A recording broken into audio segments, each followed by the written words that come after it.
Hello and welcome. Welcome, everyone. I'll just give a few seconds for everyone to join us. I see people kind of already filtering in now. Thank you so much for coming. We're so excited. Good afternoon to everyone. I hope you're having a warm, lovely afternoon wherever you are as this polar vortex kind of takes over. All right, well, we've got a good group with us, so I'll go ahead and begin. So welcome again to today's webinar. We are so thrilled to have you guys with us. We'll do a quick shout out to our sponsors. So thank you to our sponsors, Sorensen Communications and Cross Cultural Communications, for their support of Hello Interpreters. Their commitment to language professionals is truly appreciated. Thank you, thank you, thank you. And then we would like to give a shout out to Hello Interpreters. At Hello Interpreters, who is hosting this webinar today, we believe in the transformative power of effective communication. Hello Interpreters is not just a source of information, but a space for growth, collaboration, and advancement in the language services field. We are dedicated to creating a future where each and every language professional is recognized, supported, and connected. Thank you guys so much. And my name is Adrienne D. Kramer. I am part of the Hello Interpreters team. And I'd like to go ahead and bring our star of the show today, Maria Perez, onto the platform. Welcome, Maria. Thank you. So today's webinar, hosted by Maria, is titled Distinctly You, Personal Branding Essentials for Language Professionals. We're honored to have Maria Perez with us. Maria is a distinguished figure in the field, helping others for many years, and has a podcast focusing on language professionals and their unique experiences, as well as their challenges and personal stories. So please check her podcast out. And if you have any questions during her presentation, feel free to throw them in the chat, and we will have a short Q&A session at the end as well. All right, Maria, without further ado, I'll hand it over to you to take away.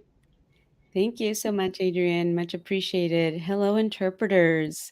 I'm going to go ahead and share screen now. That way we can take a look at some of the slides, of course, that I have prepared here for you that will help us guide us along the way.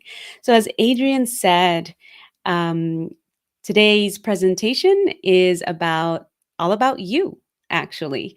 And we're going to talk about personal branding essentials that are very specific to language professionals. This particular topic is an absolute favorite of mine. I never get tired of actually presenting on this topic because I feel that all of us as language professionals have the ability to obtain professional development and those very specific skills that are going to help us improve our craft per se. But we don't get as much of the other stuff, right? And personal branding is the other stuff. And so this is why it's one of my favorite topics, and I'm so happy that you are joining me here today on a Saturday morning, afternoon, or evening, whichever wherever you are actually in the world. Once again, my name is Mireya Perez. I am a host of a podcast, and I'm an interpreter trainer and also a language access policy in schools advocate. And I mention these things really quick just because I want to make sure that I share the fact that a lot of the personal branding elements that we'll be learning about today actually come from my experiences with all of these, but particularly the hosting of a podcast and everything that I will share with you today I put together for myself, and I've witnessed the power of all of these elements put into action. And so I'm hoping that that's the very same thing for you, as well as being able to advocate for language access policies in schools. This came about after a decade of working in K through 12 public education and wanting or having this desire to brand the role of the interpreter in the school district that we were at, the trained interpreter. And so I wanted to make sure that I provided or utilized some of the elements of communication and branding in order to brand the role of the interpreter. So I'm not just here to speak on the topic, I am here to also share my experiences on this particular topic. And speaking of topics, I just want to make sure that we get a quick overview of what exactly it is that we're going to be talking about today, what we'll be sharing about, and hopefully what we'll be engaging about in today's conversation. Because today's conversation is not just about me sharing these topics and my experience with these topics, but also hopefully getting for your creative juices per se to start flowing. I'm hoping that you begin to start thinking about how you can implement some of these things yourselves in your journey as a language professional. So we'll talk about brand identity and how we're able to embrace our uniqueness, being able to gather everything that makes you you and expanding on it so that we're able to create this thing called a personal brand. We're going to talk about creating a campaign. Basically, how do we tell our story? After we put together all of these elements, what do we do with all of that now? So, we'll talk a little bit about how we'll tell our story, how to deliver that consistent communication so that we're able to hit the target audience that we would like to be able to communicate with. And then we'll talk about, lastly, how to build community. I'll mention that a personal brand, even though it's personal, it's not an individual task. It's not done alone, in other words. It's a team thing. And so we'll talk about how we're able to collaborate with others in order to be able to expand on this topic of personal branding. So, how about we get started?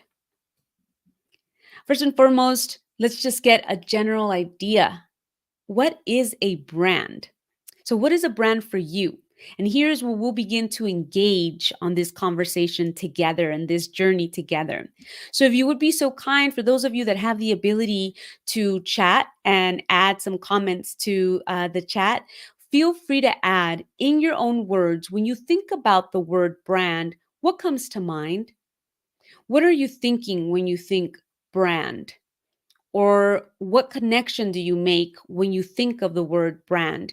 If you could add that to the chat, and that way we get an idea of what individuals are thinking when you're thinking about the word brand. Because brand could mean a variety of different things to different people. But for you specifically, what do you think about? Or what do you know?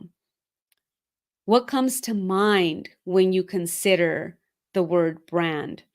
And I'm seeing the chat starting to light up here. Adrian says individualizing yourself, right? Being able to individualize yourself. Name comes to mind for some people. Logos come to mind for others. Reputation, brand could mean reputation. Janice says that the name that people may know. So the brand may be associated with the name, right? That's true.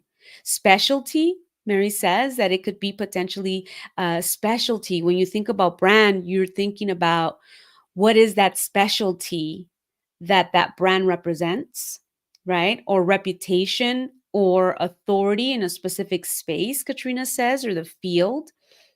You know, the thing is that these are all correct. Everything about branding is, I believe somebody might have said it, anything that people associate with whatever that, it could be product, it could be service, it could be person. So anything that is associated and is reminded about to different individuals is what makes up the brand. I'm going to show you this image now that is on your screen. And once again, in the chat, if we could just name what comes to mind when you look at this image. Feel free to add it in the chat box. Just consider what comes to mind. What are you thinking? Don't no need to search it up. Just what are your thoughts on this? What comes to mind when you see this image on your screen? What do you feel? What do you see? What do you envision? People are saying it's Amazon. So that what comes to mind is the name, right? People are saying shopping. People are saying packages, right? Yes, you're probably envisioning a package on your front doorstep. Free shipping, someone says, like free is the key word there. Amazon Prime. So somebody's thinking Amazon Prime, right? Others are thinking speed. Others are thinking ease of use, flexibility, getting products delivered to my door, the ease of it.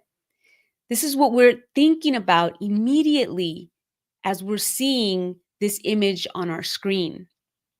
Options, Jesse says, absolutely options. The moment we see this image, these are all the different elements that come to mind. Even movies, Allison says, right? Even movies come to mind. What about when you see this image? What comes to mind when you see this particular image? What is it that you're seeing when you see this? What do you envision? What do you feel? What do you think about? What do you remember? Maybe even what do you hear? What do you hear? Shoes, someone says. I think about shoes. Sports is another thing that comes to mind. Sneakers, Jordan, working out, and how I'd rather lay in bed. So it's like a good thing, but not, well, I mean, working out is a good thing, but not at the moment, right? When we're first thinking about it. Katrina, thank you. Katrina includes the slogan, just do it, right? The slogan comes to mind. All of that with just one image. Here's a fun fact about this little the logo, or rather the company, and the slogan that Katrina just shared in the chat about "Just Do It." "Just Do It." The slogan was born in 1988. Right? For some of us, it's like, maybe we weren't even born yet, but for others of us, we were. And so it's been a while. It's been a while. It was born in 1988, and then 10 years later, the company tried to change "Just Do It" to "I Can." Well, guess what happened? It didn't stick. The consumer had already embedded the slogan "Just Do It" to the point where it went with the logan, it went with the company, it went with the product. And so when they did market analysis and market research, they quickly found out that "I Can" was not going to stick, actually. And so, they kind of, it went away eventually, right? That attempt went away. "I Can." Here's another fun fact, actually, about this particular, going back to Amazon. Does anybody know, without searching, without doing a search, what Amazon was supposed to be called?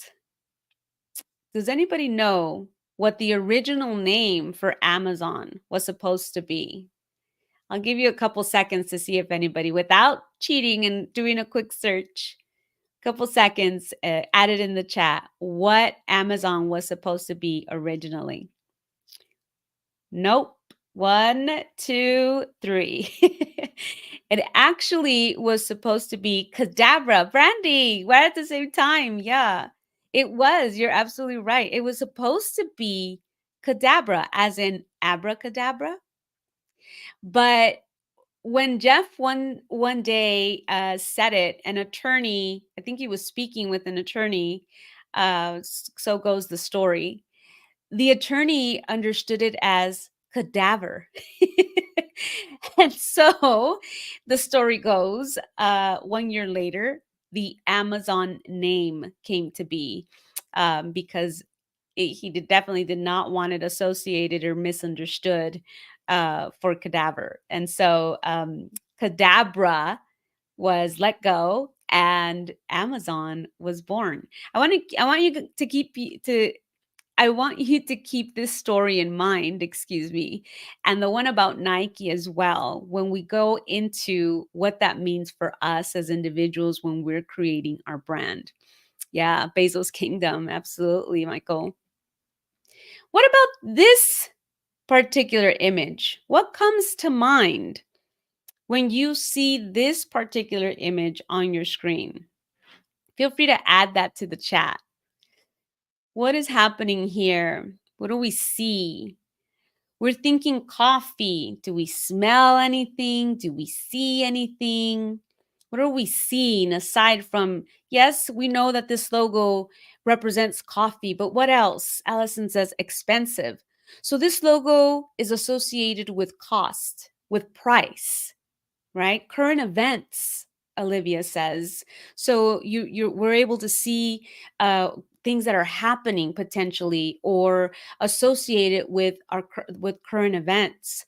Others say bad coffee, right? They can taste it or smell it, and it's just not something that they appreciate or like. Others can associate an experience, like Katrina in the chat says, long lines, right? So you can associate it with an experience. Young kids drinking high calorie drinks.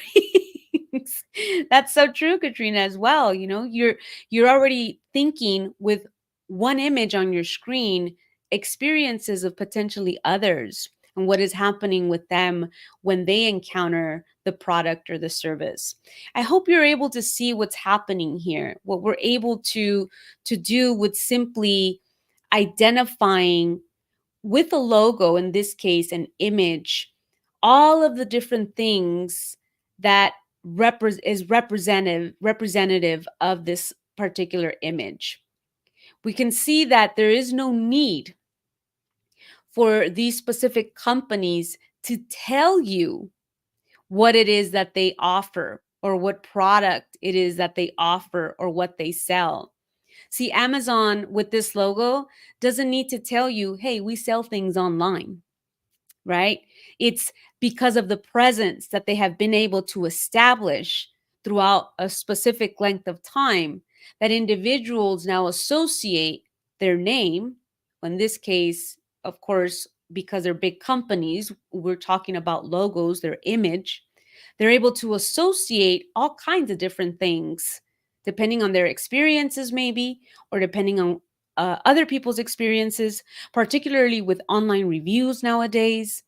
A lot of times, our decisions on whether or not we're going to conduct service with a company or purchase their product is very relevant to the reviews that we read online. So Amazon need not tell us we sell things online. Nike doesn't need to say we sell shoes.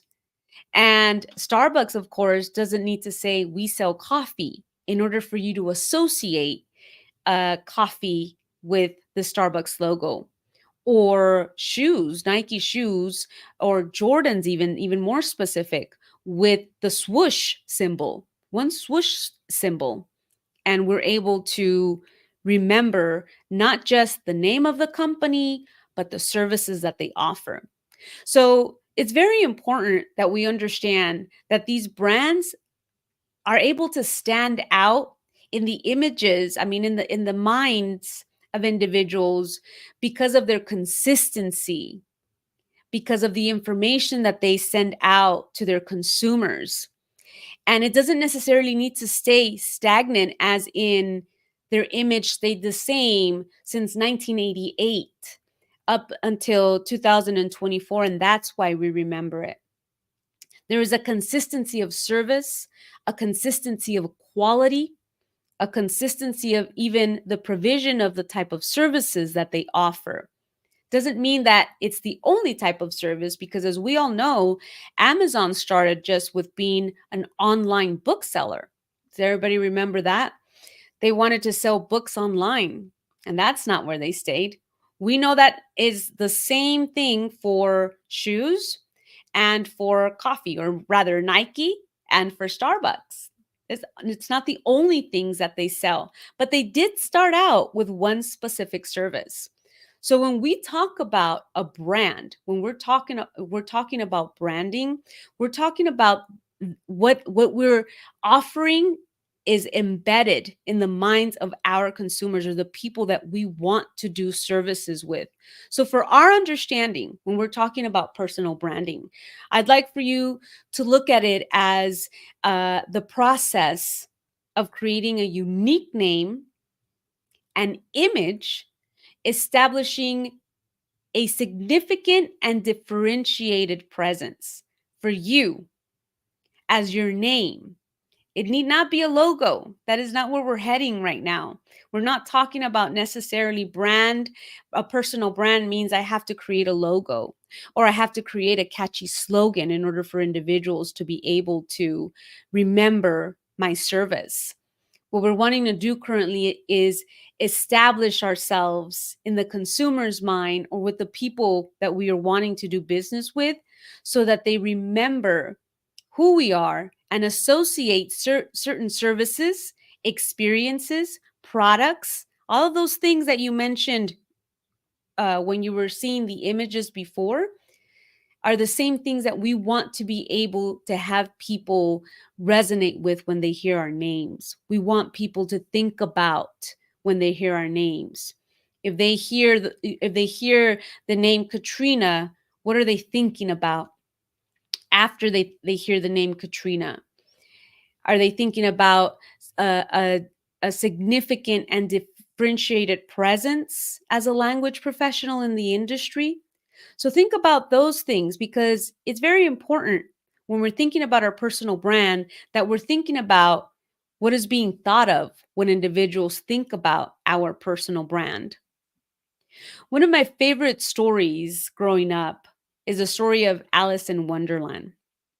I really enjoyed this story growing up because, well, first of all, I don't know, I was just entranced by all the different characters, the idea of nature being alive and, having uh, caterpillars talking and cats talking and, all the different characters along her journey as she's trying to find her way back home. And then growing up, as I got older, I appreciated, of course, the characters in the story even more because I looked at them as mentors trying to guide her, asking her quirky questions and experiences, but nonetheless trying to guide her in their own ways, finding her way back home. And one of those characters is this little hookah smoking caterpillar that she finds along the way. And one of the questions that he asks Alice is, who are you? Who are you? And Alice has the hardest time responding to this particular question. First, she answers one thing. Well, I thought I was this person this morning. And then she answers another thing. But then I thought that maybe I'm not. And she goes on, and it's just not a sufficient enough response for our hookah smoking friend here. Not there was no depth in her response, and she was doubting herself. Now, how many of us, when we're asked, for instance, who are you? What are your services? What do you specialize in? What do you offer? How are you differentiated from the other interpreter that just came and offering the same services? How do you differentiate from them? How many of us have potentially a hard time being able to come up with something that has enough depth to stand out in the minds of the individual that is asking? Later on, as the story of Alice evolved through the years with different authors and different producers, because of course it went on screen, there was a question that came up that basically asked, which is the quote on your screen: if you can't answer the question, how will you ever become a butterfly? Right? So I ask you the same thing. And part of our experience today is going to be to truly try to identify who we are. So I ask you, who are you? Who are you, Janice, Katrina, Jesse, Adrian, Mary? Who are you? And the services that you provide. What we're going to do currently. And I'm hoping that as we're having this discussion, this conversation, you're able to follow as well, and doing some of these activities. We're going to call them learning in actions, right? So we learn, but we're also going to put things in action as we go along. And my hope is that at the end of today's conversation, we are able to do this continuously, whether that be at the beginning of a new year, at the end of a year, in the middle of the year when things aren't going exactly as you'd like maybe for them to go, coming back to these learning in actions, the things that I learned, and then putting them into action and maybe changing things up. Because as you were able to see with the examples of the images on your screen, none of these and other examples as well, many other examples as well, have stayed stagnant. Everyone evolves. Even products and services evolve. And hopefully they evolve for the better. So, what I'd like for us to do is be able to learn in action. And I'm laughing because I just realized that the word on the screen says learning. So we're learning today in action, but I actually meant learning. Obviously, the appropriate way to spell it. I think my mind was as I was typing was just taking over. So what like I'd like you to do, this is our learning in action moment. What I'd like you to do is search your name. Google your name or whatever search engine you use. Go ahead and Google your name and see what comes up. Now, ideally, what we'd like to do, thanks, Olivia. Sorry, I cut myself off because Olivia in the chat says that's the Saturday version. It totally is Saturday version. We're learning on Saturday. So Google your name and see what comes up.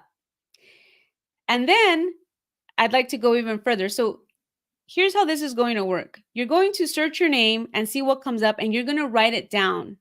Just whatever you see, right? Just whatever comes up.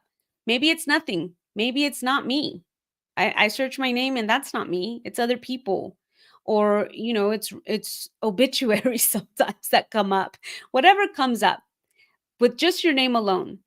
The second step when you do your search is you're going to search with a comma and then the word interpreter or translator or whatever title it is that you use, and see what comes up and write that down. Is it different? Is it the same? Are there some differences? Maybe some extra stuff that came up? The third thing that we're going to do is search with our name, comma, interpreter, comma, and then the languages. The languages that you're working languages, in other words. And then see what comes up and write it down. And then the last thing you're going to want to do is simply search interpreter and your working languages. No name.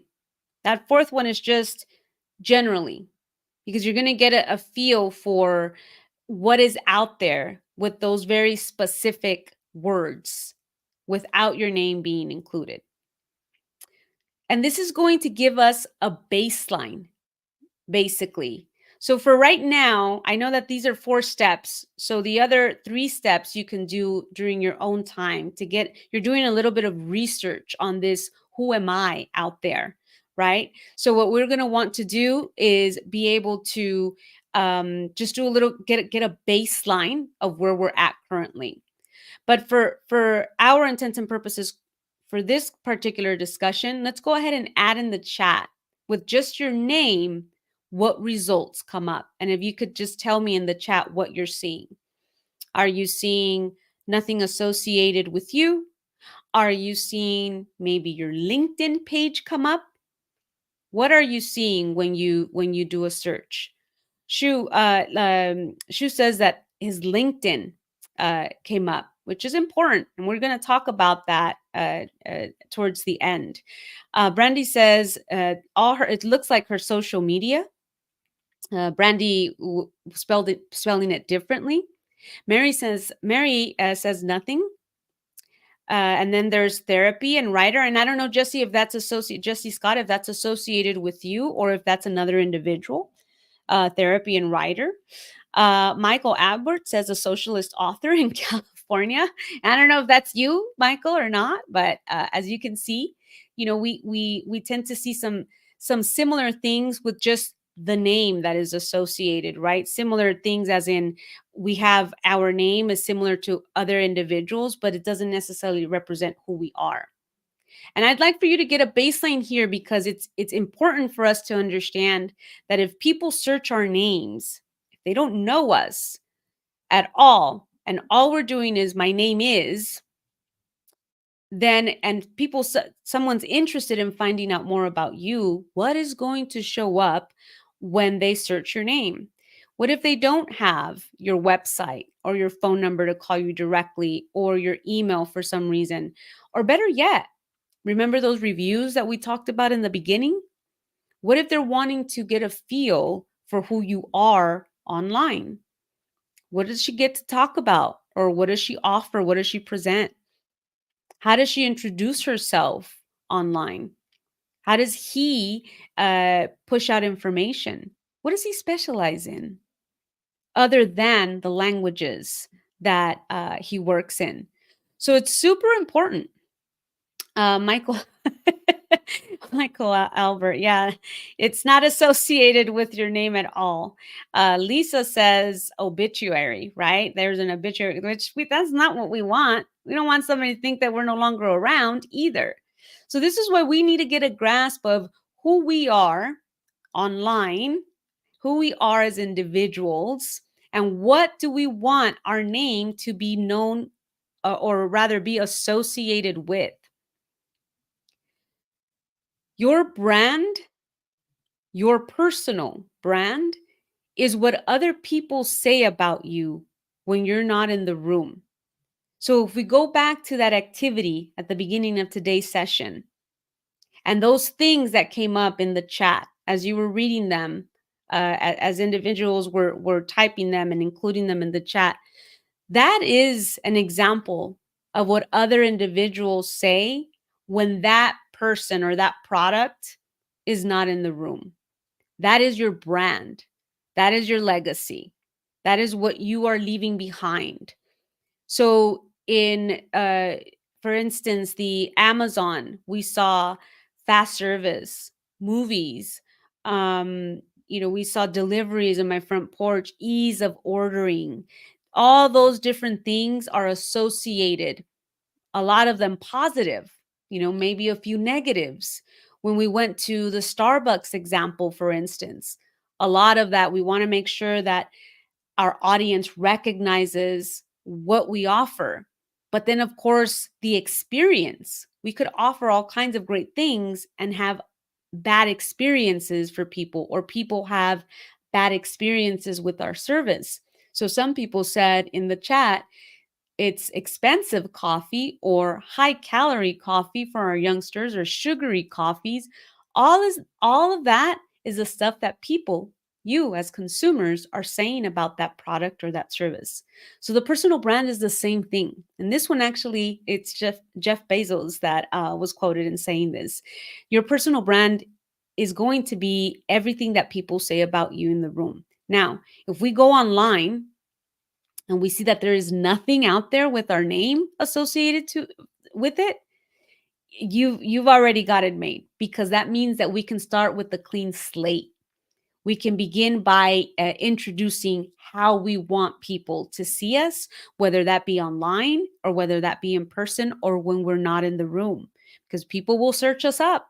They'll want to know what you're all about.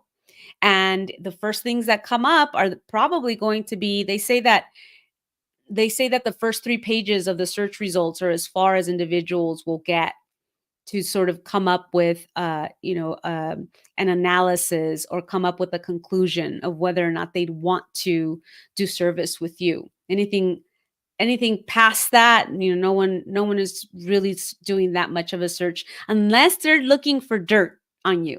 Then they will really continue searching and searching, right? So what we want to do is we want to dominate the first 2 to 3 pages of those search results. And here I'm talking about Google, but of course there's all kinds of other search browsers that we can dominate. But in this particular case, of course, what we want to do is be able to dominate those first 3 pages with our information so that individuals can have a basis of whether or not they'd like to do work with us, but also what kind of work we're doing. When we do this exercise and we start to really try to define what our legacy is going to be, what is it that's going to be attached to our name? And when I say legacy, I don't mean for after we're gone. I mean as we're moving along. What are those trails, those breadcrumbs that we're leaving behind? Brand identity then becomes something that we establish as we're doing this work. And believe it or not, with identifying brand identity, there is a lot of work that is done in the self reflection area. So you're going to think about what are those strengths, what are those skills that you have, those values that you really want to hang on to. You don't want to begin to establish your service based off of price. Because what happens if we establish our service based off of price? Just random, just whatever comes to mind. What happens? I'm sorry, I laughed because I just saw Adrian's last comment there. What happens if we establish let's call it our unique value proposition? What happens if it's established as the cost only? People are focusing on cost. What happens is that all they're looking for, I'm only competitive because I'm cheaper. And that means that every time that I'm going to bid for a service, that means that my value proposition is that I could offer it at a less price. And do we all want to work for a lesser and lesser price? That's how we want to be competitive. Yeah, people will look for even a cheaper option than that. And we'll continue to bring down our prices. So being able to reflect on what are those strengths and skills and the values that you have may seem like something that is unimportant, but it actually is something that absolutely is going to serve you for the better. Here's an example of this particular piece of why. When you're first starting out and you know exactly what values you have as a business, and here I'm talking about a business of one, you, the individual, as a freelance interpreter or a freelance translator. You need not be, by the way. You could create all of this while you're an in house interpreter as well and create that identity within your organization. Remember when I said in the beginning that I worked for over a decade in a K through 12 public education school district, and the branding started there within the organization, and my audience were the administrators that I was trying to get to adopt and implement language access policies. You see, so it doesn't just need to live in the freelance or in the entrepreneur world, this brand identity or creation of a personal brand. And when you begin, you want to begin understanding what those values are to you. What do you value as a business of one, as an individual, as an entrepreneur? What is it that you're valuing? This is important because those values will help connect you with the right companies that you want to work with, or the right individuals that you want to align yourself with.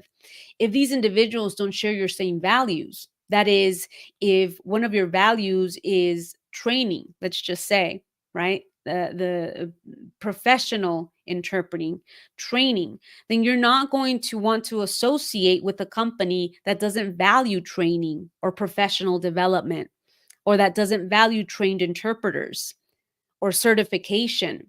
You see where I'm going with this? So it's very important that even in understanding what our own values are, what is that work ethic of ours that we're going to want to ensure that those that we work with also share. Otherwise, then by process of elimination, we begin to know who we don't want to work with. You're going to want to define what your purpose is. Yes, your purpose is to facilitate communication if that's what you set out to do. But what else aside from that? What are you wanting to deliver? How? What are those goals that you establish for yourself? And your goals could be short term and long term. They all play a key role in really identifying your brand identity. And of course, you want to make sure that you embrace whatever uniqueness or quirkiness you have. I think that a lot of the times, um, we tend to want to leave those things out as we're talking about this particular topic, because we're talking about being professional, and being professional individuals doesn't really include being unique and being quirky, maybe some may think. And I'm here to tell you that actually you can use it to your advantage. There was a gentleman, I'll give you a quick story, that I met a while back. And as we were having a conversation, and this was a virtual meeting, I noticed that his glasses were different shapes. So one was squared and one was round.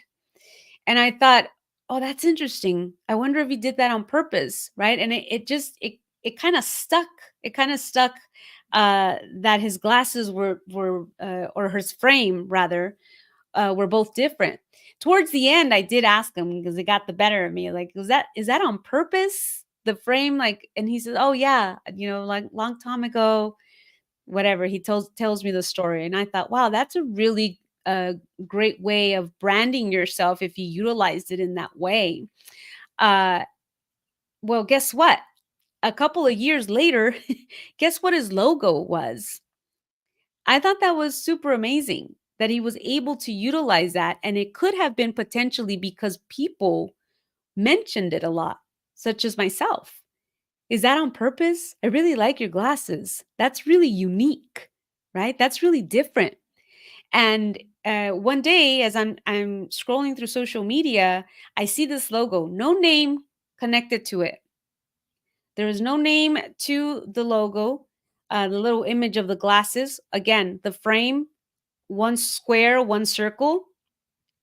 And immediately, as soon as I saw that, I was like, hey, these are like such and such. And when I did a little bit more research, when I clicked on it and saw who the post was from, it was his. And I thought, what a perfect example of being able to utilize something that you embrace, that is yourself, that you probably thought meant nothing, and use it in a way to brand yourself, or so that people could recognize you. I immediately thought of him when I saw those glasses, and guess what? It was him. um, oh, Michael says that Sally Jesse Raphael did the same. Really? She had round and squared. I don't think I ever noticed that. Oh, her trademark red glasses. Yes. So the color, right? The color of the glasses is that's another thing. There was a gentleman that I met too. I never see him without he always wears a little bow tie.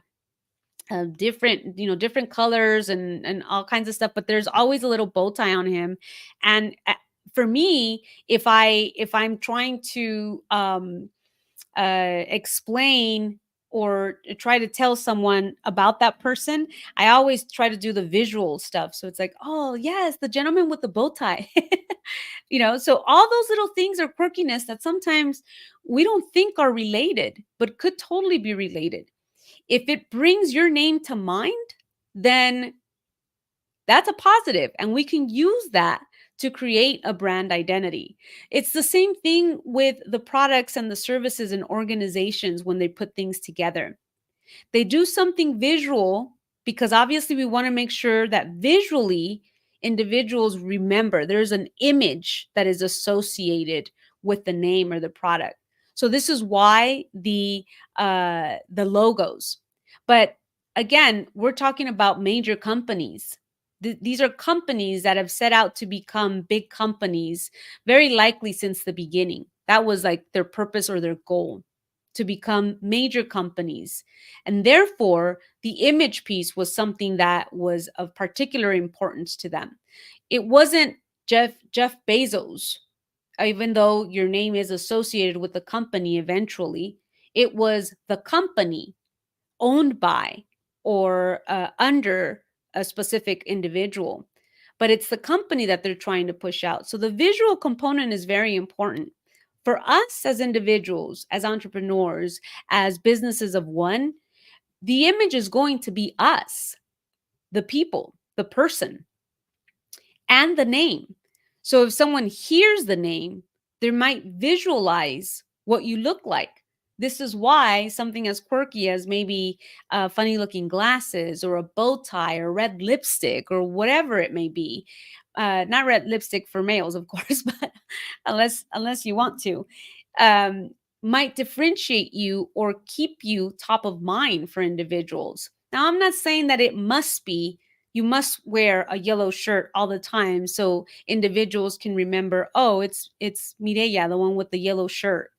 No, you want to be able to simply acknowledge that there is a visual component in your strategy, that people are going to think of you as the individual, associate that with the name, or the name with the individual, and everything else that comes with it. So when you're thinking about brand identity and you're sitting down and writing this information down, you want to make sure that you are including all of these things. And some of these things you maybe choose you don't want to use as a strategy. Some of these things you may say, I don't think it's relevant, and maybe it'll come around later, but just not right now. Particularly for those of you that did a search and found nothing, at least nothing yet. Maybe you're somewhere on page 10 of the results, or maybe page 20 of the results, but not enough to where you're on those first 3 pages. So for you in particular, you will be wanting to sort of identify these things more so that you're able to make that people are able to make that connection from the beginning. Okay, so think about those things. Make sure you're writing these things down. If not today or not right now, at some point, once you get serious about beginning to establish your brand identity, I know that at the end of today's conversation, you will receive a little freebie in which you're able to include this information so that you could save it as a digital file and be able to come back to it and change it as you begin to elaborate more on these concepts. If now you're writing things down, great. Keep those, and then maybe you want to transfer it over so that you have it in a little digital file. Because my hope is that you go back to these things and that you're able to work through them as you begin to establish whatever your brand identity is going to be. Which leads me to the learning in action. See, now after coffee, there's a G at the end. The learning in action here, we're going to basically with the self reflection, the same thing that we just talked about. We're going to be writing it down. So you want to identify those strengths, those skills, and those values that you have. Those are important.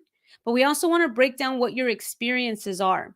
In the beginning, I had mentioned that I did a lot of work for public education.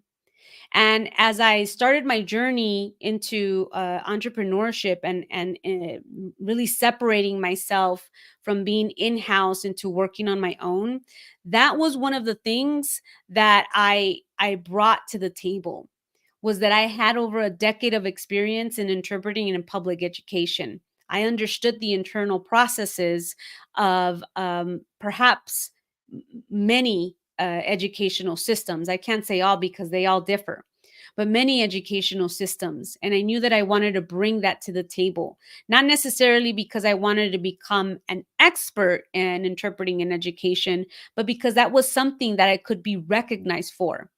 Again, I keep going back to the examples that we saw because everything is connected. In the beginning, you may start out as one thing because that is what you have the most experience in, but you really want to set out to become this other thing. And in the beginning of today's presentation, I mentioned, and I'll continue to mention, that these brands, these products, these companies evolve. And so will you.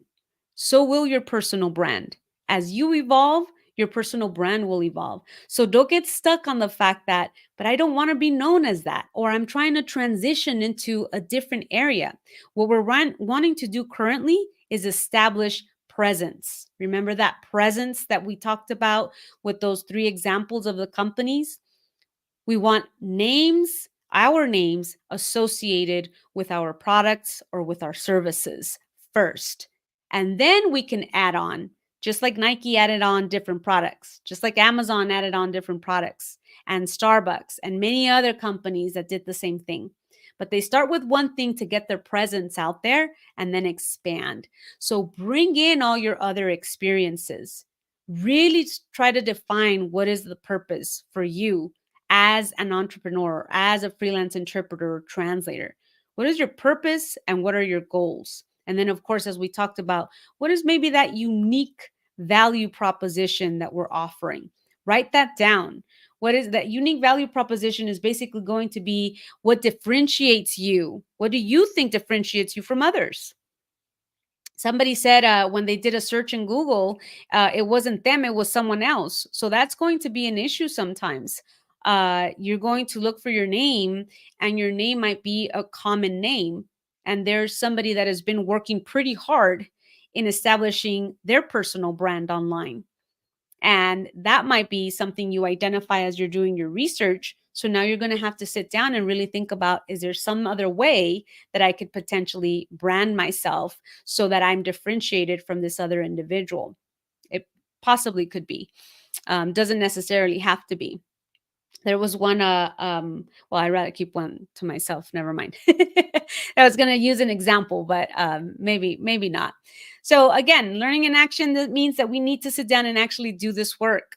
Super important. We think about it and say, yeah, that's important. Or, maybe it's top of mind and we think we're going to have that handy and ready and we could sit down. But let me tell you that the work of being able to establish a brand as ourselves as a brand does take actual strategy and deliberate work. And it can be done. I'm here to tell you, I'm a product of what happens in 3 years and creating a personal brand. This particular one is one of my favorite parts of the personal brand process, because once you sit down and you've established these elements that are going to be important for you as you go into this journey, then we get to do the fun stuff. And the fun stuff is creating a campaign. It's very important for us that we not only sit on the material that we have, but that we're able to offer it now in all the variety of different places that exists. So for instance, how many of you understand what a personal commercial is? What is a personal commercial? Some of you might actually know it as something different. But what is a personal commercial? I recognize it as a personal commercial, but it could be something else for you. Go ahead and include that in the chat. What are you thinking? What is a personal commercial for you?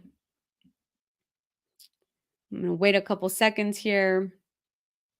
See if I can have somebody add what you think a personal commercial is. It doesn't mean putting together a video of yourself and actually filming a commercial. Olivia says, I haven't heard that before. A reel? I mean, yeah, you're absolutely right. I mean, that could be nowadays it could be defined as a reel. Adrian, yes, thank you. It's your elevator pitch. That's how other people recognize it as well. Your elevator pitch. I call it the personal commercial because that's really what you're doing. As somebody said it in the chat, it's a way of you basically selling yourself. If somebody asks you that question, what was the question in the beginning of today's session? Who are you? What do you do? It might be the question that in this world, in Alice's world, it was the hookah smoking caterpillar, right? But in Alice's world, in our world, excuse me, it's maybe the question is, what do you do? And are we able to respond that? Are we able to respond in a way that sets the tone right from the beginning? We don't want to respond in a way like Alice responded. Well, I don't know. this morning I was this person, but then after everything that happened today, I don't feel that I'm that person anymore, right? And then you're going to leave people thinking like, what's wrong with her? We want to make sure that when we respond in a way that immediately is able to differentiate us from the other interpreters, perhaps in the room. So your personal commercial is going to be uh, the way in which you respond to that question. Katrina, if I ask you, what do you do? How quickly are you able to respond to the general question, but bringing that back to you directly? So, a personal commercial or an elevator pitch, if that's what we want to call it. I don't call it the elevator pitch, by the way, because the elevator pitch is very highly known in your the marketing world and the selling. It's got to be quick. You've got to be able to capture that person's attention to be able to sell something really quick. So for me, that's why I didn't want to think of it as selling. I wanted to think about it. I wanted to think about it as embedding myself in their thoughts as an option. So, but you can call it whatever. It doesn't really matter. That was just my way of thinking. Like I just want to be able to give an elevator pitch, a personal commercial, real quick about what it is that I offer. So a way in which you're able to be able to do this is by thinking people are going to recognize my expertise in what. So, hi, my name is Mireya, and I'm an interpreter, a Spanish to English interpreter. I specialize in K through 12 education, actually, and have been doing that for over a decade now. And then questions come up after that. Oh, a K through 12 interpreter. You interpret for parent conferences, and that's like my cue. Let me educate you a little bit on what education actually is. So, if you want to make sure that people understand what it is you do and what your expertise is in, then you want to be able to have that top of mind. Or you can ask yourself, I'm recognized for. Now, here's the trick about this personal commercial or elevator pitch, or however it is you want to think about it.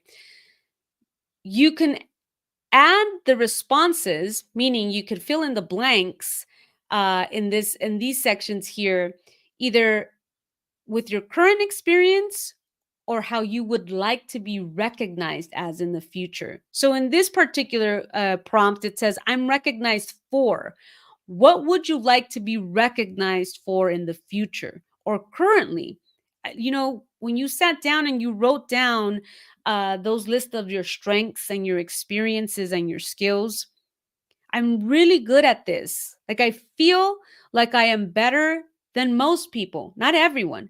But for some reason, whenever I say, oh, that's really easy, others will say, no, it's not. It's really hard. So for you, that's a skill set. And that is something that you're better or above average than most people. That's a skill for you that could set you apart. Think about what that could be. And if you'd like to be recognized as such, then that might be something that you write down as part of your elevator pitch. Might be able to say, "Oh, my name is Rachel, and I am a fill in the blank interpreter, and I actually specialize in X, Y, and Z, whatever that could be. It could be unique. I don't know what it is, potentially that you feel find an interest in or you want to expand on, but that could be something that you add to your personal commercial. Maybe when you're sitting down thinking about how to put together your personal commercial, maybe you want to include as well what others describe you as, if you've gotten the opportunity to ask or the opportunity to hear what others have described you as. So think about, for instance, when you've had a conversation with other peers and they've said, you know what, Katrina, you're really good at this. Like, I wish I was really good at that because I'm not. That's something that when you hear it, that means that others are describing a skill or describing a strength of yours. So write that down and make sure that's something that you may want to include in your personal commercial. And also, of course, that last one, what do I want to be known for? If I ask you the question right now, what would you like for people to say about you when you're not in the room?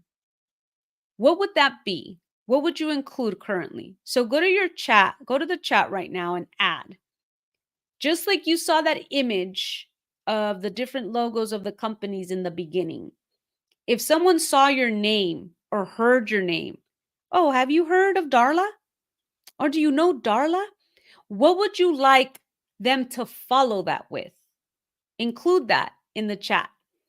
What would you like for them to say after your name? Because this is what people will know about you based on their experience with you or with your services.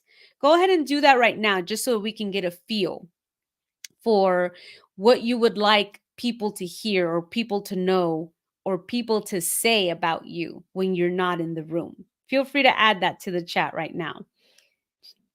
What would you like people to know you as, or remember you as, or think about you? I want people to think about me as an expert in this, or I want people to think about me as, having a hard worker. Thank you, Allison. A hard worker, loyal and passionate. I want people to remember me as that. What else? What else do we want people to know you as or think about when they think about you? Olivia says, I want people to think about me as skilled, communicates in a timely manner, that is kind, and that is professional. It's very good. What else? This is part of our learning in action, or learning in action, however you want to do it today on a Saturday. But this is part of us really getting down to the nitty-gritty and putting something like this together, so that maybe even by the end of this year you could see some results, or maybe even sooner. Never know. Katrina says, promoting healthy habits and positive growth development for interpreters.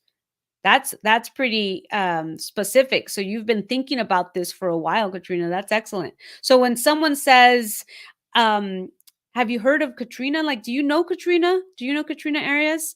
She's the one that promotes healthy habits and positive growth, right? She does positive growth and development for interpreters. If that resonates with you, if that sounds great, then you're on the right track there, Katrina. Professional and loyal. Jesse says, motivated, teachable, and kind. I want people to think of me as, this is what you want to premise, by the way, when you're responding to this question.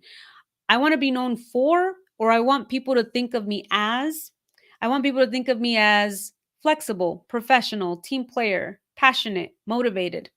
That's what Carson responded currently. Now, here's the other part to this question. Oh, that's great, Michael. I like that. I was branded during COVID as that sign language guy, the one who looks like Screech. Thank you, COVID. That was actually pretty funny. Thank you, Michael, for sharing that story. I mean, you never know. That might be your logo. I don't know about the Screech part if you don't want it, um, but maybe that might be your logo there. You never know. Sometimes it's as simple as that. Take a look at the responses in the chat of your fellow peers present here today. Those of you that are watching the webinar after the recorded webinar, you might been able to have seen some of the responses on your screen.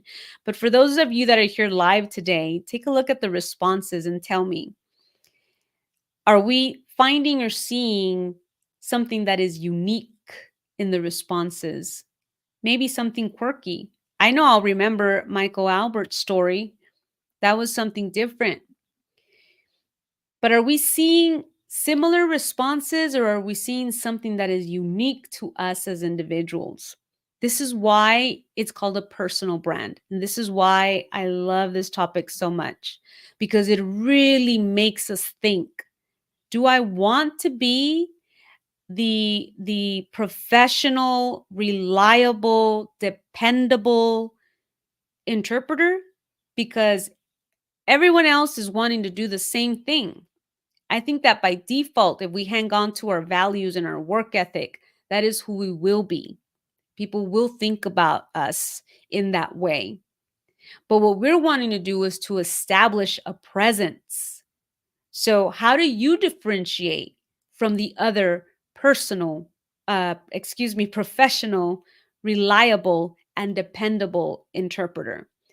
That is what I really would like for you to bring out, something that is quite unique to you, that you may be, it might differentiate you very much compared to your other colleagues or your other associates. Mary is saying that I'm an athlete who's played the sport and can interpret well. Parks and Rec interpreting. I've never heard that. You see? That's a specialty area. I'm an athlete, and in addition to that, this is also what I do, and I do it really well. I'm an expert in this particular area. Parks and Rec. So that's super important that we think about these things, because we want to make sure that we are differentiating ourselves from the rest. And it's not to say that, oh, it's like competition and it's so many of us. That's not the case at all, particularly when we really get down to our specialty areas. Then we begin to, this is a whole other webinar, but we begin to identify our niche. What is that niche that we're going to be servicing? We scale down, but we move up and we don't even know it. So that's why it's so important that we get down to the core of these things. And then once you write it down, and this, by the way, guys, is in that little digital file that you'll get at the end of today's webinar. For those of you that are here live, joining us live today, you'll be able to write this down and put it all together so that it sounds like a natural commercial coming from you, just a natural speech. By the way, right? By the way, I happen to be an athlete who played the sport, and I can interpret. I specialize in Parks and Rec interpreting. Comes out naturally quick. And then what we want from that commercial is for individuals to ask us more. What do you mean? Well, tell me about that. I've never heard about that. What did you do, or how does that work? Right? Now we've piqued interest. We've hooked them with our personal commercial. Isn't that what commercials are supposed to do? Aren't they supposed to hook their audience? That's what we're wanting to do. So if I show up and I've got only 30 seconds to be able to give somebody my personal commercial, and in those 30 seconds, all I get to say is, I'm a professional interpreter. I'm trained, I'm qualified, and can get the job done in a timely manner. We might not hook them. We may, but chances are we might not hook them. A hook has to be something that differentiates you, that piques interest, maybe even humor, like Michael's story, right? So what do? Michael could say, I was once called a sign language guy, the one that looks like Screech. So, like I look like a Hollywood star, but I interpret as well. Maybe that could be something that gets the conversation going. Very well. We're going to move on to the next piece of creating a campaign. So now we've got that at the tip of our tongues. We're ready to go. Matter of fact, I want to practice it. I want to go out there and I want to talk to people because I want to be able to share my personal commercial. But we're not done there yet. This is just so that we're able to naturally verbalize who we are. Who are you, right? Then we move into the social media overhaul. Many of you responded in the chat when you did a simple Google search of yourselves, of your names, that LinkedIn came up. Some of you said my Instagram came up, things of that nature. So we know that social media plays a big role, whether we like it or not, in the search that we do. Now, which social media is showing up? Your personal social media or your professional social media? There are individuals that create profiles with a combination of both. There's a combination of the personal stuff, things with my family, things with when I go on vacation, my puppy, whatever that may be,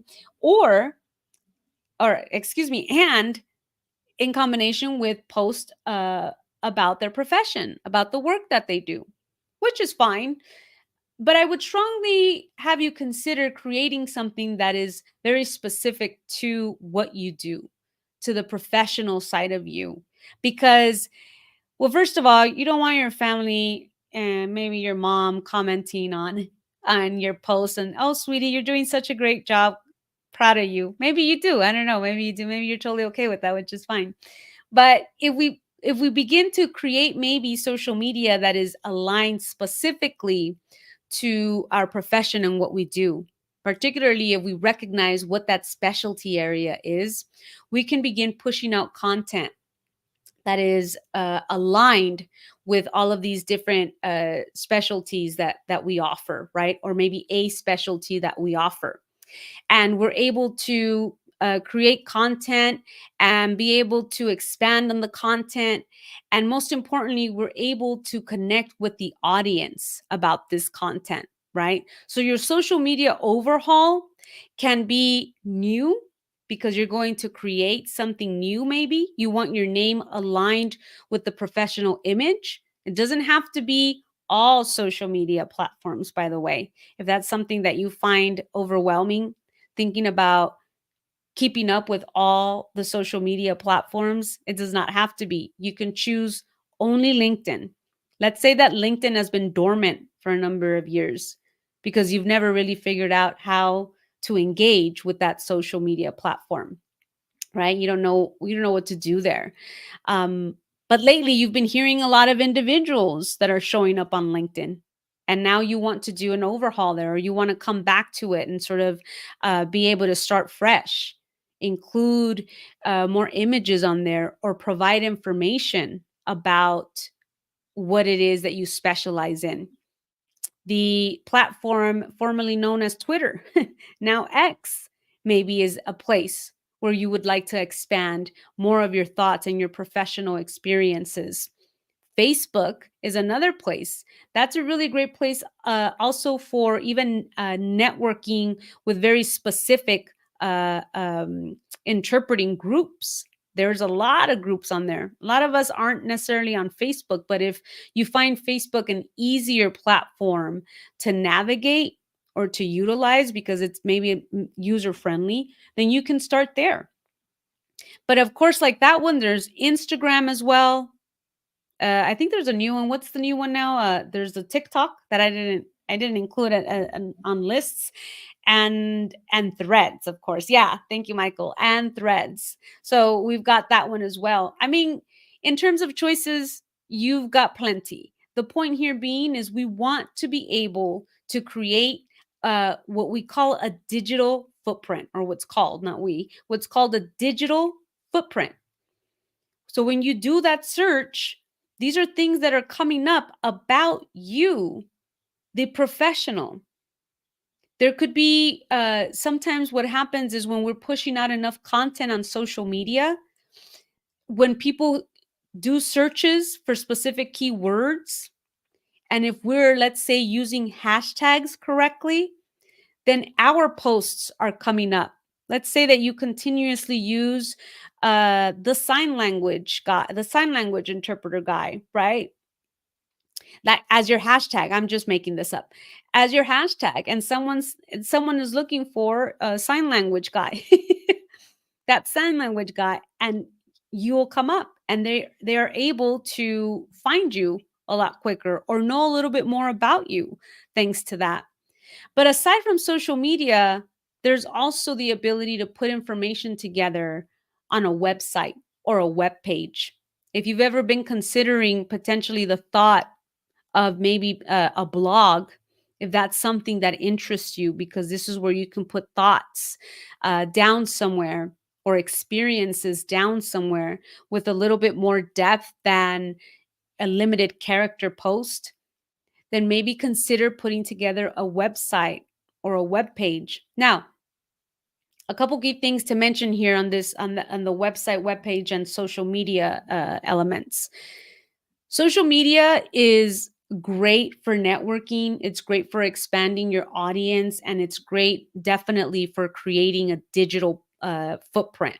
However, social media can turn, and all the different information that you put on there, and all of the different posts that you shared and all the knowledge that you pushed out could be gone from one day to the other. So when I say turn, I mean like it could definitely, turn upside down. One day it's there, another day it's gone. Now, with time. Well, I don't know if anyone here is old enough to remember MySpace, but MySpace was a social media platform as well, and that disappeared. I might have dated myself there, but yeah, we know that it existed. It was fun when it was there, and then it was all gone. Now, if we had followers or audience there, and we placed all of our knowledge onto only social media, let's say it was MySpace, all that would be gone. Exactly, Michael. Michael says X going down the tubes too. So if all of our knowledge is only placed on a social media platform, that might go away. This is why it's so important that when we're thinking about content and campaigning, you always go back to think about the examples of the companies that I gave you in the beginning, because they repeated information on different spaces, not just social media. Of course, there's public relations and marketing that they have, but we can do that for ourselves in a personal brand. We absolutely can put together a campaign. This is why I call it, creating your campaign, because you can put together your own personal campaign without needing to hire a public relations person or a marketing person. You can do that on your own. However, it takes strategy and it takes consistency. Uh, Going back to the point of social media, however, the website piece is important because you can also repeat the information that you're placing on your social media onto your website. So remember that blog that I'm talking about? If you're someone that would like to create a blog and you've been thinking about or dabbling in the thought of putting together a blog on your website or creating a website even, you can do that and take components of that blog, points that you included in the blog, as maybe limited posts, right? Some information that you can put. You could repeat the information. And all this is doing is just, it's giving you content to engage with audience. It's giving you content to demonstrate your expertise, which is what we want. We want people to associate our name with what we know. What are we experts in? And how are they going to do that? They'd have to call you directly, or look at it. I do this. Has anybody seen that this symbol has changed for the new generation? It's no longer this as a phone. I just dated myself there again. I guess now it's this. Anyway, point is, uh, we no longer want to be able to have people directly come to us to be able to ask us what we do. We can push that information out, um, on social media or on our websites, or like I said, if you create a blog. And there's so many different options now, to be able to do this for free, no cost. You can go online and you can search, and create a free web page. Canva, I believe, is a platform that has options, that has free options, and you may even be able to create a very simple web page that you can offer, for individuals, so that they can go and see and take a look at what you offer, what services you have. So it doesn't have to cost you anything. Social media doesn't have to cost you anything, unless you want the little check mark by your name, which I believe now it costs money to do that.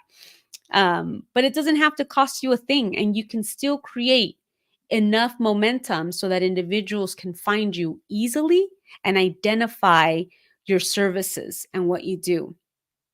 Of course, once you establish these things, we don't want to sit on the information. You want to create the content. What do you specialize in? Who are you? What are you specializing in? And who knows about it? You might be the world's greatest expert on a particular topic, but if people don't know about it, no one's gonna be able to find you. You want that exposure. So you have to be able to create the content and push it out. One of the biggest difficulties that we have, particularly as language professionals, because we tend to work in silo a lot, is we begin to get stage fright. We're afraid to hit submit or publish or record or upload. right? And it's really difficult for us to take the stage because we're so used to maybe working behind the scenes per se. So what we want to do is we want to create the content, but then we need the exposure. We need to bring that expertise forward. So the social media, we can absolutely use it to provide tidbits of information that people are going to maybe ask more questions, want to know more about you, or follow you for the purposes of learning from you. This could be quick and easy. A little side note here on the social media piece. Maybe you want to use it differently from your personal accounts, not necessarily going on there to talk negative stuff, right? To complain about things over and over, because that will probably give you the opposite of what you're trying to strive for in your professional accounts. Your professional accounts should really be looked at as sources of information. If we're trying to identify what we're unique in, then we're going to want to push that out as much as possible so that we're not going onto our social medias and dumping negative information on there where individuals are not going to maybe want to be interested. Maybe you'll find following for that, but maybe you're not going to find or want end up doing business with the individuals that you're striving to do business in because of that. So just be careful and mindful about that. Another way that we're able to share our expertise is through podcasts.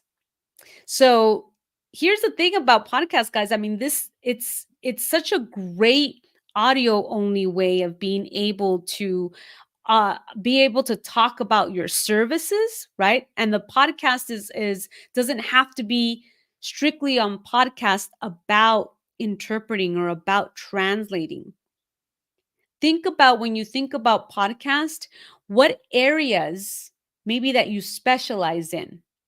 Somebody spoke about athleticism here earlier. Maybe you want to go on a podcast that talks about athletes and you want to showcase the world of sports interpreting.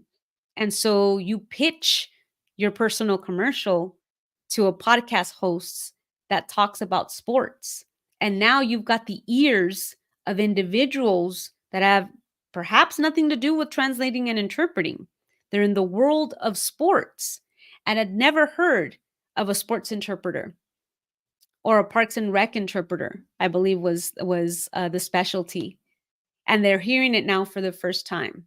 Now you're exposing yourself to potentially a market that you want to tap into. So it's super powerful way. It doesn't have to be podcast. It could be the same thing. Maybe some of the podcasts are even on video. So if you do your search, your research, which we're going to talk about in just a little bit, then you'll be able to identify who your target audience is going to be and how you'd like to pitch that personal commercial to be able to expose your expertise. Blog posts, like we mentioned earlier, are a great way. Writing articles. One of the great things about LinkedIn, that particular social media platform, is that it has space for you to be able to write articles. And the articles that you write there could potentially be about your specialty area, those things that you're passionate about your specialty area, and being able to demonstrate what you know. This is what we're wanting to do. We're wanting to showcase our expertise and offer that information. A lot of us are really shy about speaking engagements. I can tell you that was me nearly 3 years ago. Really awkward on camera. I'm not to say that I'm not now, but definitely was much worse in the beginning. And speaking engagements they terrified me. But the more you do it, the more comfortable you get with understanding that it's not about you, but rather the information that you're sharing, because people need your information. They do want to hear about it. They want to learn more about maybe things that they had not thought about. So getting on stage, your stage, your virtual stage per se, and joining some speaking engagements to be able to share the information. Lastly, for your campaign, this is a lot of elements, by the way, right? It's not just It's not just 4 things and then we're done. There's a lot involved in each of these. But the last thing, of course, of your campaign is potentially taking some actual physical action and being able to strategize the information. So think about maybe strategic volunteering, being able to go and volunteer. You're really trying to tap into a very specific market, but you individuals maybe don't understand the value that there is in what you provide. And so, in order to be able to tap into that market, maybe you consider strategically volunteering so that individuals can physically see the value that you're providing. It's not ideal, I get it, but sometimes it's so difficult to get into a specific market that you have to think outside the box and do something that maybe you wouldn't potentially do. So strategic volunteering is exactly that. You're being very strategic as to why you're doing it and for whom. So consider maybe strategic volunteering. Of course, going to conferences, almost the same as speaking engagements. You want to go to conferences and present some of the information so that individuals can begin to associate your name with the service that you provide or your expertise. You want to be able maybe to sponsor events. If you're in a position in which you've created maybe a logo or a company or a slogan and you want to maybe sponsor some events, you can do that as well. Video trainings are very popular. A lot of professional interpreters currently have established their name on social media or online because they've created small video modules, training modules of topics that they're passionate about. It could be very specific to the interpreting skills, but it doesn't have to be. It could be topics that are not necessarily related to the skill set, but it is related to the profession, maybe such as personal branding. You can create that or provide workshops, or even if you've got an email list, which is why websites are very important as well, so that you're able to capture email lists. Maybe you want to do some email campaigns. So it's super important that we're not only gathering all of this information, but we're really trying to put it together in a way in which we're able to push it out. That is probably, the most important elements of creating your personal brand, because we can sit there and think about all of these things. We can write them down. We could even create the profiles for our social media campaigns and determine where we want to show up to push out this information. But if we don't take the action, if we don't actually go out there and push out the content, it's just going to sit there like a crushed dream that maybe one day I'll get to. And as the time goes by, your brand, your personal brand, it would just be diluted with everyone else that's pushing out information. So we want to make sure that we're out there taking action, really putting out information that makes us stand out. That's creating a campaign. I mean, it's like there's so much involved to that. But the one of the important things that I want to make sure that I mention about creating campaigns, aside from all of those components, is really getting to understand who your audience is going to be. And there's a lot of moving parts in this audience. Maybe we can look at it as two separate categories. It's going to be your audience with similar peers. Potentially it could be interpreters and translators that also work in the same areas that you do. And hopefully maybe you're thinking even the audience would be who you specifically want to work with, maybe agencies or companies directly. That really just depends on you and what you've established as who your target audience is going to be. And I say that because when we go out there and we start pushing out information, you'll begin to see people that work in your same area that say, hey, they've got some really cool stuff that I want to know more about. I didn't know that. And they're pushing out stuff that is very informative. Why is that important? Why is it important for your peers to know to the T what it is that you do?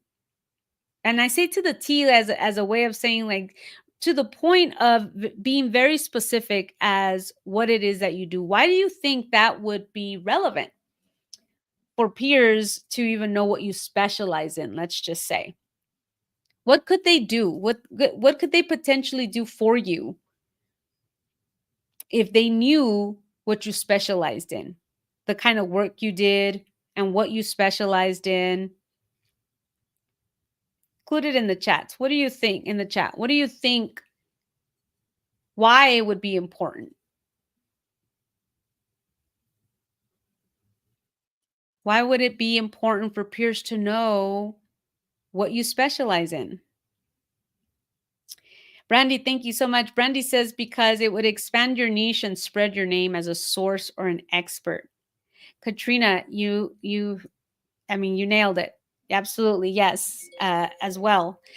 Collaboration and referrals. It's so important that what we think about our peers as also individuals that can send us referrals, that we're not thinking about it as competition. These are the people that I'm competing against.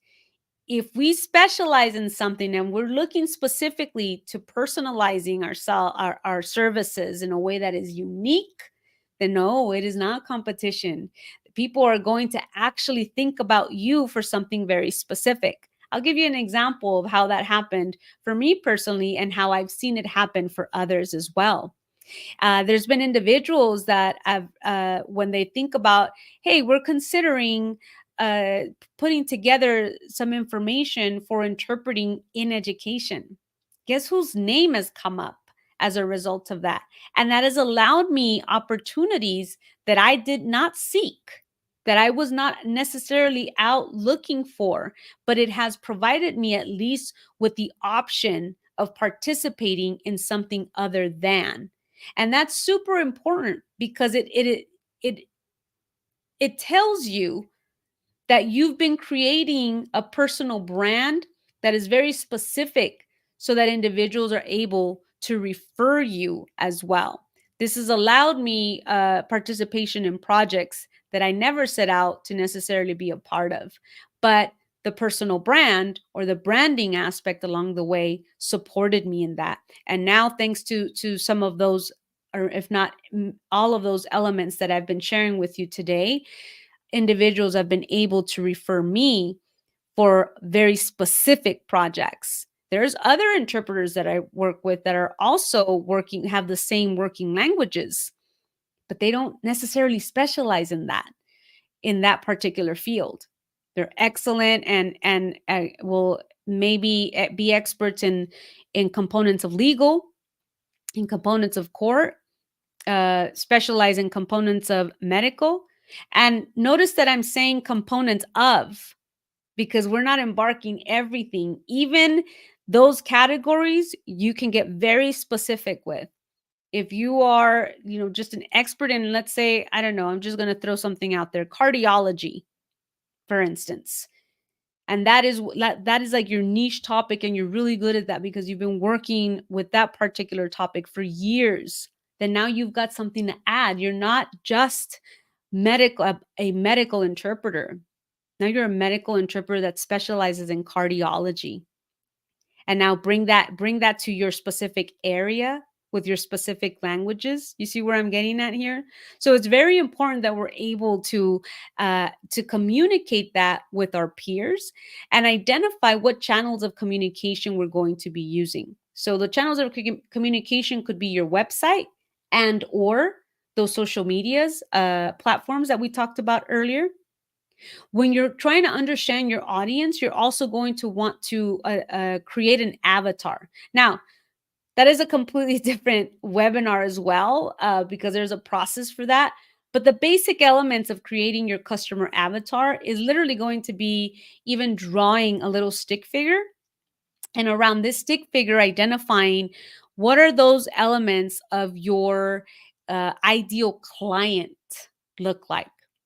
I'll give you an example of what I mean by that. When I was first thinking about creating a podcast, I had basically somebody that resembled what I was doing. I was, at the time, that the idea came, I was driving an hour to work, and depending on the traffic, sometimes more. So I was thinking about a commuter, someone that is commuting for long periods of time, which basically defined the length of my podcast, how I was going to approach my interviews. If it was going to be interview based, how was I going to approach that? Well, if I'm thinking about the commuter, then that means it's going to be a pretty lengthy conversation, and it's going to allow me for that.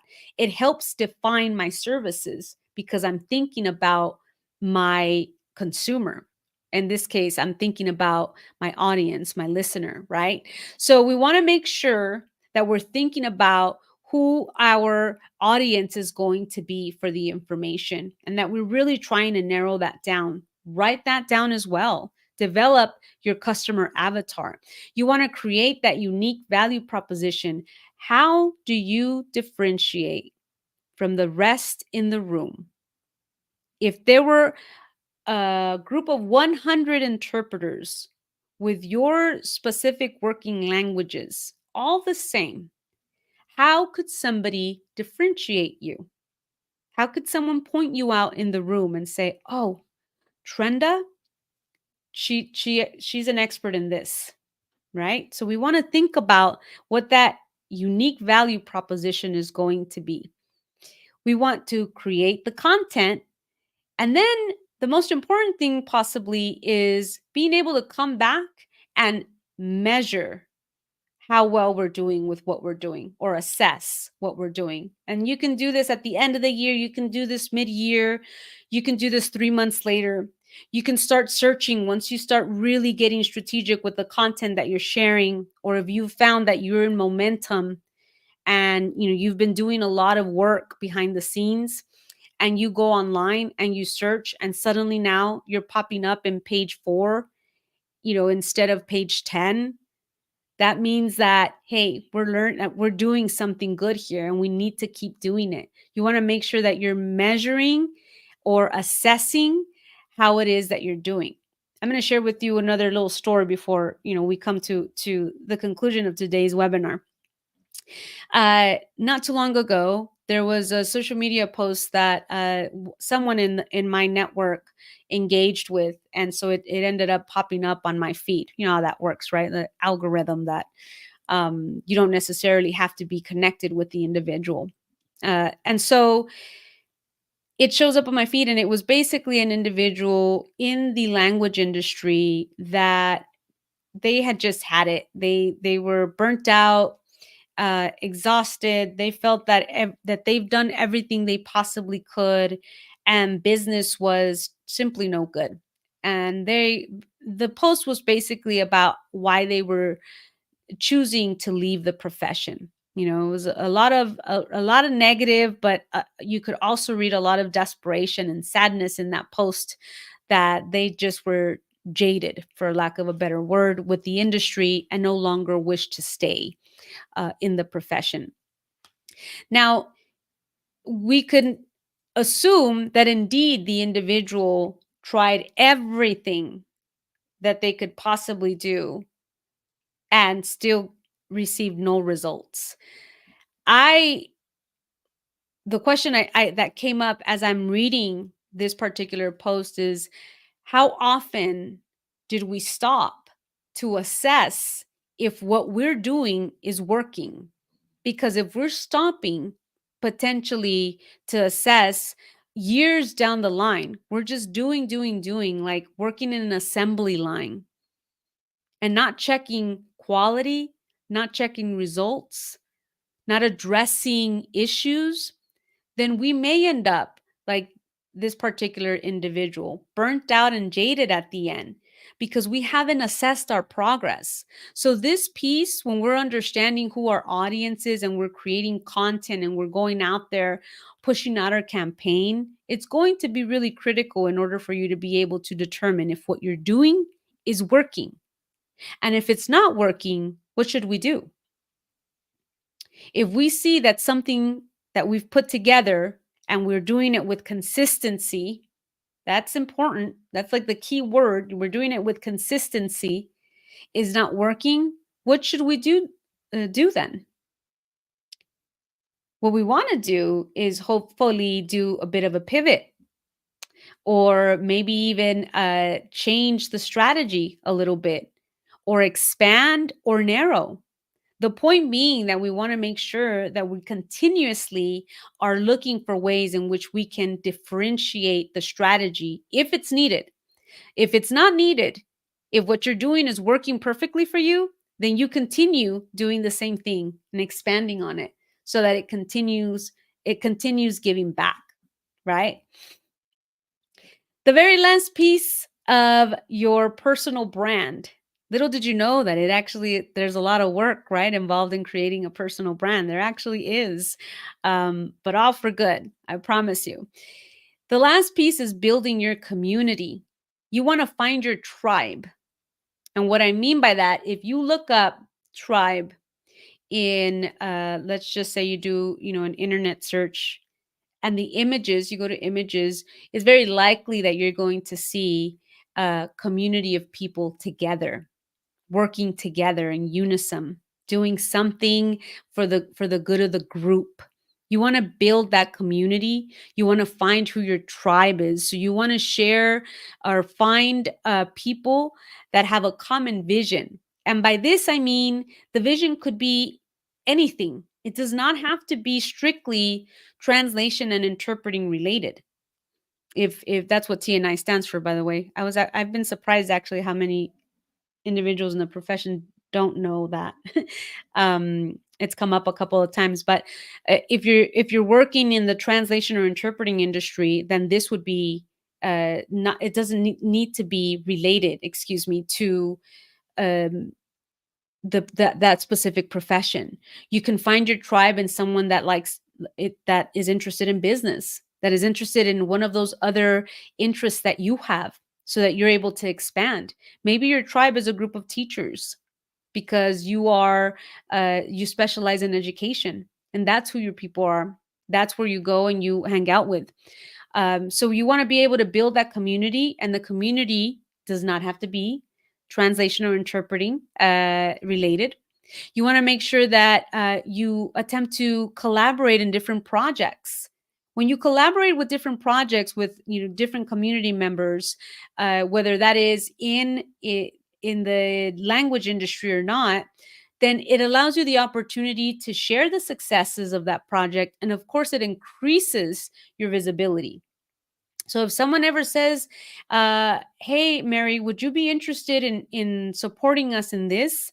There might not be pay involved, by the way, right? That's another piece of maybe strategic volunteering that we want to say. Well, you know what? I'd like to volunteer my time, and if my name's going to be in this project, then hey, that will help me increase visibility. So I'm going to make time for that. That's another way that we are able to build community, because as we mentioned earlier, these are individuals that ultimately will get to know us further and could end up referring business to us, business or projects that we didn't even know were even an option out there. But our name begins to get known, and they can say, "Hey, I worked with Mary. Actually, she's really good at interpreting in this particular field. I definitely would recommend her. I've worked with her before, actually. We've collaborated on a project, and she's really good. So I would definitely recommend her if you're ever interested." That's how referrals, word of mouth happen. But unless you're out there collaborating with individuals, then people aren't going to know about you or about the work or your work ethic that you can provide.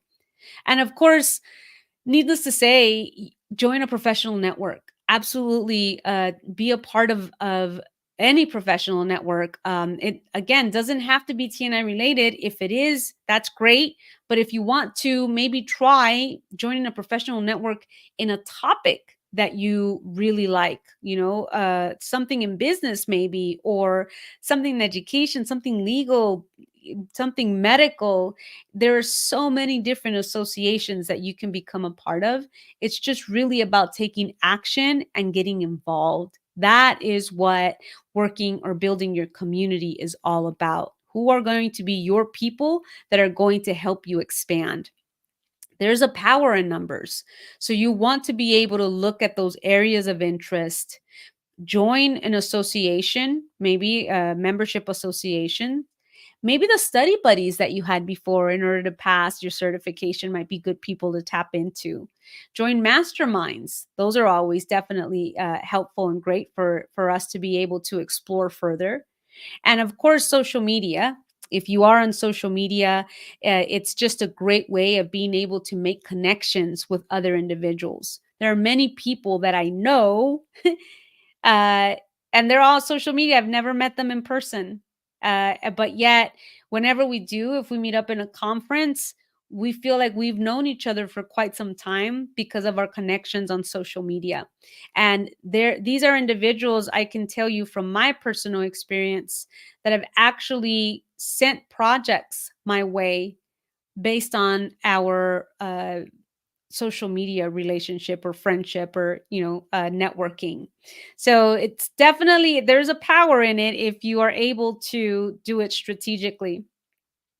And last but not least, this is one of my favorite quotes in communication because it really helps me to think about and emphasize this notion of being consistent with what we share.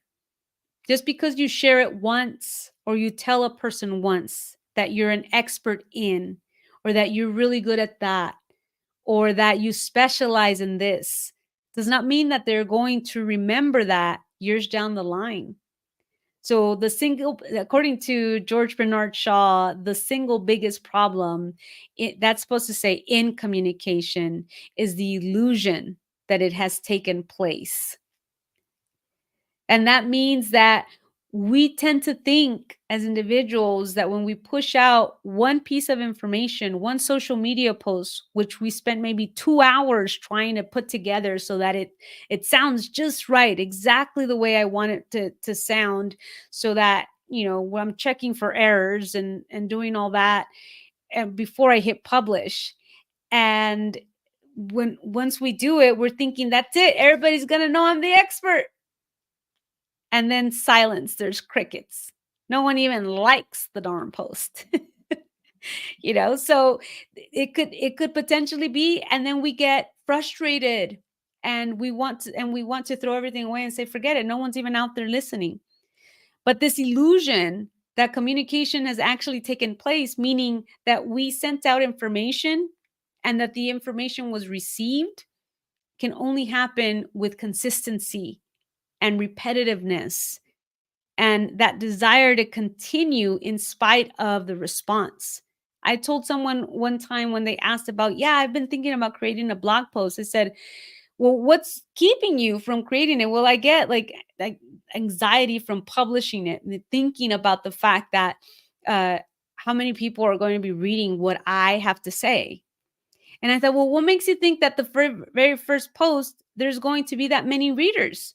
It's probably the best time to even have the courage when people don't know about your blog yet, right? They're going to go back eventually once they get to know you and the information that you share. But it's probably the best time to have the courage to post that blog because you may not have readers in the beginning. What is that phrase? If you build it, they will come, which is, we know that that's not true. It doesn't mean that just because you build it, you're going to have an immediate result. So this is one of my favorite quotes because it's a reminder of us being able to remind ourselves to be consistent with the efforts that we're trying to push out in order to create a lasting and a memorable personal brand. It is about being authentic.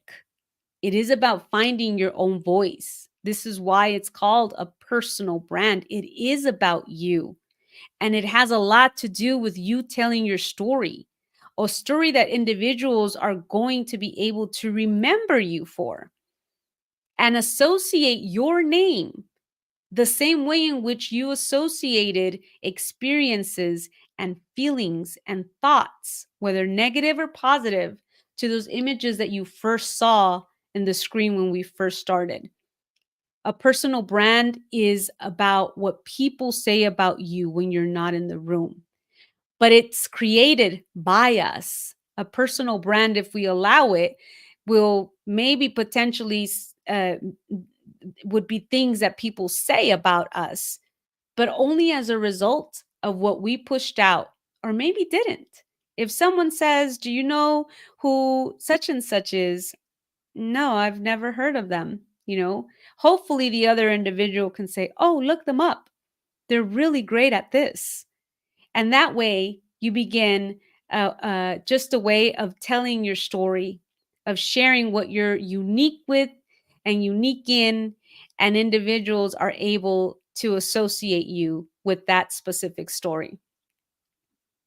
So, with that, my friends, I am actually ready for any questions or just any comments or whatever it may be at this point. And I think Adrian's going to help me so I can get a drink of water. Yes, absolutely. Thank you so much for such an insightful, in-depth presentation with us here today. And thank you, everyone who stayed with us and added your comments and your thoughts and participated with us. That was really fun to be so lively. Thank you for the humor sprinkled throughout as well. Um, so we'll go ahead and do a brief Q&A session. We have about 10 minutes left together this afternoon. We'll go ahead and start with one from Rachel Anderegg, who had posted in the chat and said, so I am entry level, 1 year experience. Thank you for putting it on there. I don't want to niche myself just yet and limit what I'm trying to do. I'm trying to get as much experience in as possible to figure out what to specialize in. How do you pitch yourself without limiting yourself? Gosh, that is such a great question. I would start exactly with what we spoke about in the beginning is really finding out what your interests are. And the thing is that many times we tend to think that niching down, because there's that word of niching down, it means limit. But remember, if we're specializing in something, that could mean that the limit is also limiting competition. So you might be able to get more business out of narrowing down the options that are out there. However, I can totally understand what you mean when you're first starting. That's the last thing you want to do is to necessarily narrow down. You want to be able to get as much business as possible. So consider all of your interests in the beginning. What would you like to maybe focus on at first? And out of those focuses, you might find something that you really enjoy. And after some time, you'll be able to, by process of elimination, eliminate some of those other options that maybe you're not as interested in anymore. So just begin with your likes, because we all have a variety of different likes and skills and interests. Consider bringing those to the table as a way to specialize in particular areas without necessarily just generalizing. Does that make sense? So we don't want to say, "Hey, I'm a medical interpreter," and then that's it, because like you, there's going to be so many. So we want to just choose these areas of interest that we want to improve on as we're beginning in our field, and then later on the line, you can consider maybe niching down, if that's what you choose. Awesome. That's a great question. Yes, thank you, Rachel. And great question, Rachel. Thank you. Another question we have here is what tools or programs should we start with, to help us take that first step in branding ourselves and in our journey of identifying ourselves in this way?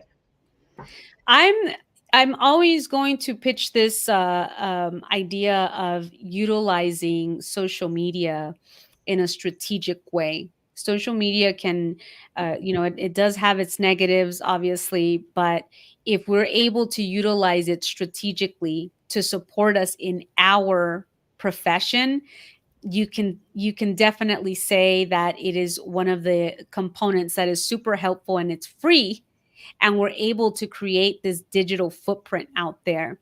So if you've not ever utilized social media to expose the work that you do, really consider that. And here's how I would encourage you to start. Look for the accounts of individuals that are in the profession that currently have social media and see how they use it. It could be LinkedIn, it could be whichever social media you choose. See how they use their profiles, what information they're pushing out, and how they're doing it. And even again, we go back to by process of elimination, you might say, that seems like it's very involved. I don't want to create reels. I don't want to do all of that stuff. But there might be things that you can push out in writing, maybe even that doesn't necessarily involve you sitting down and taking some time to record yourself and do editing and all of that. So it's a really great way of understanding how you would like to expose your information by identifying what others in the field are doing and identifying if that's something that you too would like to do. Thank you so much. Okay, so my kind of personal question is, as an interpreter, I've been a sign language interpreter since 2019, so I still consider myself kind of new. And generally we're so used to a strict code of ethics, confidentiality. We're not used to really being in the spotlight, and there's a lot of pushback against interpreters kind of taking over that spotlight. So if someone had trepidation in moving forward with branding themselves or kind of pushing themselves out there into the spotlight in that way and creating an online presence of their work, what would you say to help them, overcome that feeling or that fear? That's a great question. Yes, I love that. Um, I would definitely encourage you to think of it as the example that I gave earlier, where the spotlight is not on you. The spotlight is on the profession, and also the spotlight is on the individuals that need the trained interpreters out there. And if we're not out there telling our story, then that means that someone is out there telling the story for us. These are the individuals that don't know about our profession, but are out there more involved potentially on whether it's social media or simply online, creating misinformation sometimes. When I talk about going out there and exposing and sharing your knowledge, it doesn't have to be with you in front of the camera and taking pictures or selfies and introducing the environment in which you work. When I talk about us putting content out, it's about pushing out information that individuals don't know about the profession. I happen to work in the profession, but I want to expose the need for trained interpreters in the area of education. And in order to be able to do that, I have to push out information where others understand why my work is important and how it's related to them in that specific field. So it doesn't have to be a selfie or your face on social media. It could be your account and you're providing professional educational content so that individuals are aware of what the profession is about. You take the spotlight away from you, the person, and onto the profession or the topic that you'd like to expose. But your name is still associated with that, you see? So Mm. there is still a personal branding aspect. How you push out the content is strictly up to you. And it's defined by when we go back in the beginning and we talked about what do I want to be known for? How do I want to be remembered? What do I want people to think about when they think of my name? Oh, yeah, she shares out information about, you can go on her blog. She's on her website. She's always talking about, that particular topic, or she shares that on social media. That's on you and how you define that, how you want people to know where you're showing up and how you're showing up. This is why the work in the beginning is super critical, so that we're not all over the place and trying to push out just any type of information, but we're being very strategic, not just where we show up, but how we show up. Thank you. You're welcome. That was a great I question. I appreciated that answer. Thank you. I think that's definitely been something that's heavy on my mind, navigating this realm of sign language interpretation and the field of interpretation and translation as a whole. Um, and now I have one more question. We're getting at the very, very end here, and this is more of a logistic question. The logos and the name of Amazon don't really, from my perspective, seem to have too much to do with the product or services they provide. Same as Starbucks, same as Nike. So, especially in the deaf and hearing world, how much does our branding need to be on the nose that speaks to the deaf world versus, being able for the hearing world to quickly identify what we do? So if we came out with a name that was like Steady Hands Interpreting Services, well, the deaf world might that would make sense for them, I think, more than the hearing world. So how much does our name or image need to directly correlate to the services and products we provide? Excellent question. See if I could narrow this down in a couple of seconds here. Your personal brand is not your logo. Your personal brand is about you, the individual. So when you're going out there and you're going to start to show up online, whether that is video or just a still image, choose something that is going to really support you in being able to being identified visually. So if you choose an image, if you take a professional, excuse me, image, you utilize that image over and over and over. That's the consistency piece. Think about that as your logo for now. That's your personal brand. Okay, that your logo is not going to be your personal brand. That's PR stuff later on down the line that can come next, but it's not required. Choose a professional picture that you can utilize in every single communication that you send out. If you do that social media overhaul, this is the picture that you're utilizing consistently associated with your name. And that begins to sort of give you that visual of who this person is with the information that is being shared and with the name that is also being offered. So you want to make sure that you're using a profile or headshot, excuse me, that is going to allow people to recognize who you are just by simply the visual component. But great point. Your personal brand is not the logo. That for us, for our personal brand, it's going to be, an image that individuals are able to recognize as. Okay. Well, thank you so much. I know I didn't give you much time there to get that in. Yeah, I there's appreciate another I workshop. appreciate Yeah. Okay, so we will just go ahead and say a quick goodbye to everyone. Thank you so much for coming. And for everyone who found value in today's session, we invite you to join our vibrant community over at hellointerpreters.com. And by becoming a member, you'll be supporting more content like this and be part of a global network of language professionals. Membership offers access to exclusive resources such as the webinar today and a platform to connect and chat and share with your peers. We will send out a survey after the webinar. We absolutely value your feedback and would love to hear your thoughts on today's session. Please keep an eye on your email for our post-webinar survey. Your input helps us to continuously improve and tailor our webinars to your interests. So thank you all for joining us today. Your participation and engagement make our community stronger and much more vibrant. We look forward to seeing you in our next session. And on the Hello Interpreters platforms, we have at Hello Interpreters on Instagram, Facebook, and TikTok. Stay connected, keep learning, and have a wonderful day. Thank you, everyone.